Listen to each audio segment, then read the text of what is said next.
Hi అండి. మొన్న ఒక రోజైతే నేను ఒక పల్లెటూరు వైపు అయితే వెళ్ళానన్నమాట, నియర్ బై. అక్కడ వెళ్తే అక్కడ ఒక మామగారు అయితే కనిపించారు.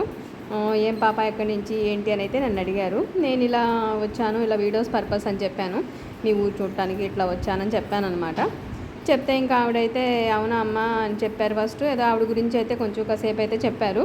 ఆ తర్వాత మర్చిపోయానమ్మా, ఈ యూట్యూబ్లు వీడియోలు ఈ గోల్ ఏందో నాకు తెలియదు కానీ మా ఊళ్ళో వాళ్ళు ఎట్లానే అమ్మ కూతురు ఇద్దరు కలిసి వెళ్ళారమ్మ, ఆటలో ఇవన్నీ వినేసి మొత్తం డబ్బులు అన్నీ కూడా నష్టపోయారు. అప్పటి నుంచి అసలు మా ఊళ్ళో వాళ్ళందరికి ఖర్చు వచ్చింది బాగా. కానీ మేమేం చేయగలుగుతాము, ఏం చేయలేం కదా అని చెప్పింది. ఏమైందమ్మా ఏంటి అని అన్నాను. ఏం లేదు, జనరల్గా ఎవరో ఇట్లా యూట్యూబ్ చూసేవాళ్ళు దాంట్లో యాడ్స్ వస్తాయి కదండి, దాంట్లో ఎవరో జ్యోతిష్యం గురించి దాని గురించి ఏదో వేస్తే వాళ్ళు ఉన్న ప్రాబ్లమ్స్ని బట్టి అక్కడ సాల్వ్ అయ్యిద్దనే ఫీలింగ్ వాళ్ళు చెప్పిన మాటలను బట్టి వీళ్ళకి అనిపించింది. సో వీళ్ళు ఏంటంటే కరెక్ట్ ఎంక్వైరీ అది చేసుకోకుండా వీళ్ళు చాలా దూరం ఖర్చు పెట్టుకుని వెళ్ళారు. నెక్స్ట్ అక్కడ వెళ్ళటమే కాకుండా వాళ్ళకి చెప్పినవన్నీ కూడా చేసేసినట్టున్నారు. చాలా రూపాయి నష్టం కానీ బంగారం నష్టం కానీ ఏదో చాలా రకాలుగా పోగొట్టుకున్నట్టయితే నాకు అర్థమైంది వాళ్ళ మట్టి. పాపం తెల్లారులేస్తే వాళ్ళు కష్టపడి చేసుకునేవాళ్ళు, బట్ అక్కడ లైఫ్ అండ్ డెత్ సమస్యలు వచ్చేసరికి పాపం వాళ్ళైతే అంత ఇదయ్యారనమాట.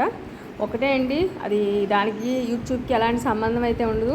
మనం ఏదైతే యాడ్స్ చూసి చేస్తుంటామో అదొక్కసారి మనం క్రాస్ చెక్ అయితే చేసుకోవాలి. క్రాస్ చెక్ చేసుకుని అప్పుడు మనం మూవ్ ఆన్ అవ్వాలి. నియర్ బై ఆ సరౌండింగ్స్లో అసలు ఎవరైనా ఉన్నారా లేదా మనకు తెలిసిన వాళ్ళు, అక్కడ వాళ్ళని అసలు ఇది ఉందా, అక్కడ నమ్మకమేనా కాదా అనేది మనం క్రాస్ చెక్ చేసుకుని అయితే మనం మూవ్ అవ్వాలి తప్ప ఒక గుడ్డితనంగా బ్లైండ్గా అయితే వెళ్ళిపోయి అక్కడ మనం ఇబ్బంది పడే పరిస్థితి అయితే తెచ్చుకోకూడదు.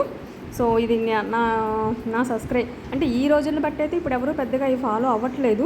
బట్ ఇవి అయ్యే వాళ్ళు ఎవరన్నా ఉంటే కనుక కొంచెం చూసుకుని వెళ్ళండి. నా సబ్స్క్రైబర్స్ కానీ లేకపోతే ఈ వీడియో చూసే వాళ్ళు ఎవరైనా సరే తెలియని వాళ్ళు కొంచెం అప్డేట్ అవుతారనేది ఈ విషయం చెప్తున్నాను. Thank you.